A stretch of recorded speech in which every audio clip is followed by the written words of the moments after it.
The Long Road by Wolfland. Stephen awoke to the sound of the room's intercom beeping. Blearily, he extracted himself from the pile of sleeping Pokemon and picked up the receiver. Hello? Good morning, champion. You have a visitor. Should I send them up? It took him a moment to register that it was the nurse from the front desk calling, and that the champion she addressed was actually him. Sure, thank you. As he ended the call, he caught a glimpse of the time on the clock. A quick glance out the balcony windows corroborated the clock's story. Dawn light was spilling over the landscape, and he marveled at just how long he had slept. He must have been more tired than he'd thought.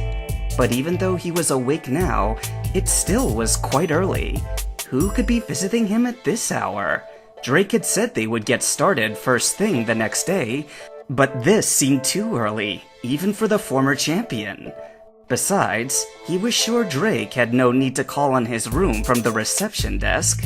Whoever it was, though, he surely had to tidy himself up before they arrived. As quietly as he could, he pulled a fresh pair of clothes from his pack, but he could hear his Pokemon stirring as he moved about the suite.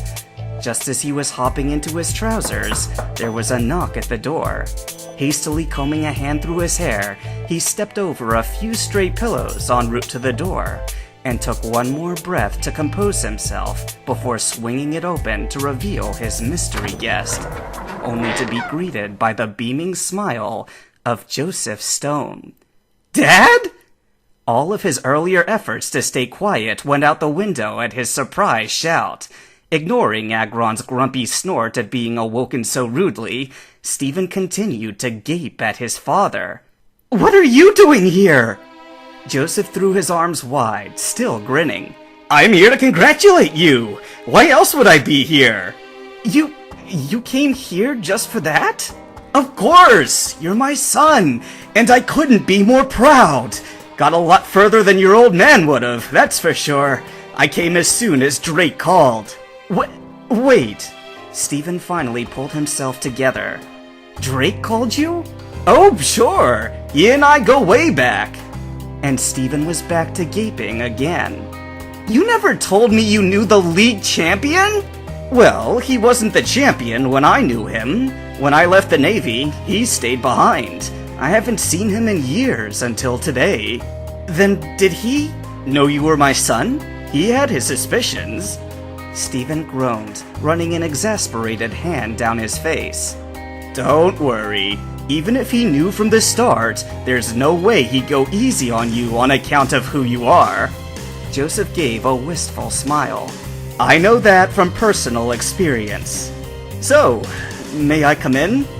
He peered over Stephen's shoulder, expectantly eyeing the couch, although he was blissfully unaware that it currently was missing all its cushions. Oh, right! Sorry, Dad.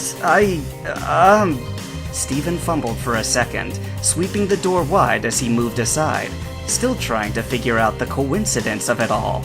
Looking around, Joseph whistled. Not bad. Oh!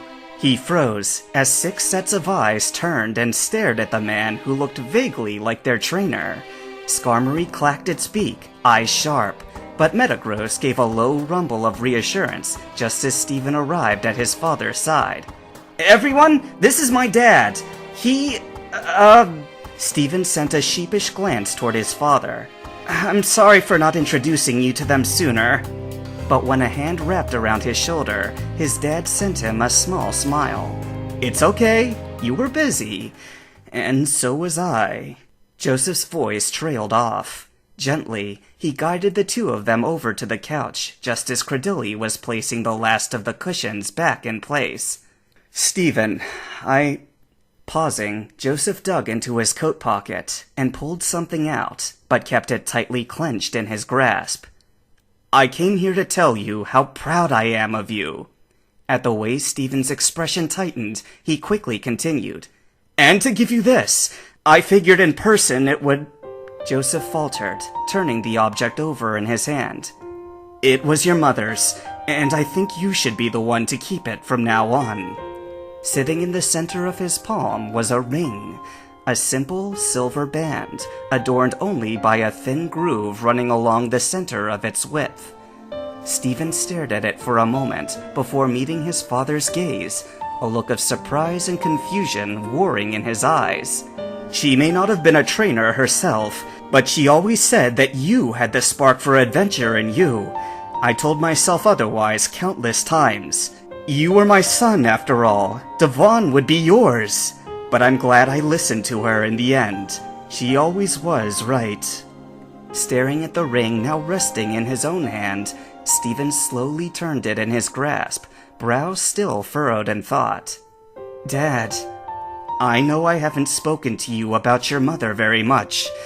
And, well, this isn't really the time either. But you're about to embark on the next great journey of your life, and I think she'd want to be your guiding hand. I know she's been mine this whole time, and I'm fully prepared for when... Joseph coughed as he felt Stephen tense. If you're ever ready to join me at Devon. But I want you to know that no matter where life takes you, we're so very proud of you, both of us. I hope this can be a reminder that she's smiling down on you, always. His father's words were sincere, but Stephen still couldn't tear his eyes away from the small, silver object in his palm, the only tangible link he had to the woman who lived in old photographs and hazy childhood memories. Sensing its trainer's tumbling emotions, Metagross moved up the couch with a soft hum, and Joseph's gaze slid to where it stood. I know you'll be happy here. You'll all be happy here. He reached out to give Metagross a pat on the leg, and as it rumbled in agreement, Stephen finally looked up.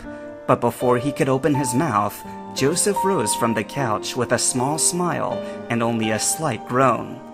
Well, I'll get out of your hair. Can't take up your whole morning. Drake mentioned you'll be busy right up to the league announcement. He moved toward the door, and Stephen was quick to follow, tucking the ring into his pocket. Dad, about Mom. But Joseph put his hand on Stephen's shoulder with a shake of his head. Another time.